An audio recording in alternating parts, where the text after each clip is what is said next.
జరిగేంత వరకు పోరాడదాం, మనకు న్యాయం జరిగేంత వరకు సందర్శించాలి సీతారాంపల్లి గ్రామాన్ని జిల్లా కలెక్టర్ గారు వెంటనే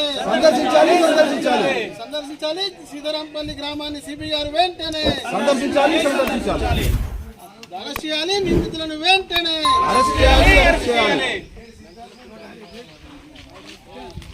భారతదేశానికి స్వతంత్రం వచ్చి 75 సంవత్సరాలు అవుతున్న డాక్టర్ బాబాసాహెబ్ అంబేద్కర్ రాసిన రాజ్యాంగంలో కుల వివక్షత చూపించొద్దు, అంటరానితనము, అస్పృశ్యత నివారణ అని చెప్పేసి ఆర్టికల్ పొందుపరిచినాక కూడా ఈ భారతదేశంలో ఇంకా కుల వివక్షత కొనసాగుతుందంటే ఈరోజు మనం ఎగ్జాంపుల్ సిద్దిపేట జిల్లా రూరల్ మండలానికి సంబంధించిన సీతారాంపల్లిలో ఒక దళిత యువకులు అంటే వీళ్ళు దళితులుగా పుట్టడం నేరమా?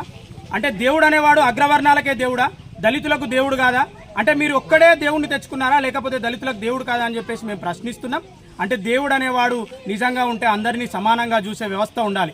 ఈరోజు శ్రీకాంత్ రెడ్డి, అదేవిధంగా భూమిరెడ్డి, ఆ గణేష్ అనే వ్యక్తులు ఈరోజు దళితులు హనుమాన్ మాల దీక్ష వేసుకున్న తర్వాత గుళ్ళోకి వెళ్ళి పూజ చేయడానికి పోతే మీరు గుళ్ళోకి రావద్దు, మీరు గుళ్ళోకి రావడానికి లేదని చెప్పేసి మీరు మీ తాతలు రాలేదు, మీ తండ్రులు రాలేదు, మీరు మా గుళ్ళోకి ఎట్లొస్తారు, మీరు అంటరాని వారని చెప్పేసి వివక్ష చూపిస్తున్న ఈ తరుణంలో ఎందుకు చట్టం తన పని తాను చేసుకుపోతుందని చెప్పేసి మా దళితులు కొన్ని ఏండ్ల నుండి నమ్ముతున్న పరిస్థితి.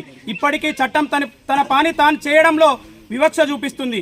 ఎందుకు చట్టం మా మీద నిర్లక్ష్య వైఖరిని వ్యవహరిస్తుందని చెప్పేసి మేము సీతారాంపల్లి నుండి దళిత సంఘాలుగా మేము అందరం ప్రశ్నిస్తున్నాం. వెంటనే ఈ ముగ్గురు యువకులను తక్షణమే అరెస్టు చేయాలి. సుప్రీంకోర్టు గైడ్ లైన్స్ ప్రకారం ఎవరైతే ఎస్సీ ఎస్టీల మీద వివక్ష చూపుతారో, కుల వివక్ష చూపుతారో తక్షణ అరెస్టు చేయాలని సుప్రీంకోర్టు స్పష్టంగా చెప్పింది. దాని ప్రకారం వీళ్ళని అరెస్టు చేసి ఎస్సీ ఎస్టీ అట్రాసిటీ చట్టాన్ని వాళ్ళ మీద నమోదు చేసి వాళ్ళను జైల్లోకి పంపించాల్సిందిగా మేము డిమాండ్ చేస్తున్నాం. వెంటనే కలెక్టర్ గారు ఈ ప్రాంతాన్ని సందర్శించాలి.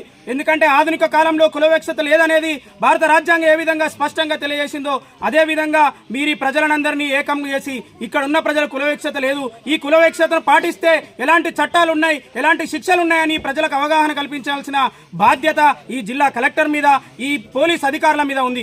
వెంటనే వారిని అరెస్టు చేసి జైల్లో పెట్టాల్సిందిగా మేమందరం డిమాండ్ చేస్తున్నాం. ఒకవేళ తక్షణం అలాంటి కార్యక్రమం చేయకపోతే ఈ గ్రామంలో ఉన్న మహిళలు, యువకులు, విద్యార్థులు, మేధావులు మేమందరం దళిత సంఘాలను కలిసి పెద్ద ఎత్తున ఉద్యమం తీసుకెళ్తాం.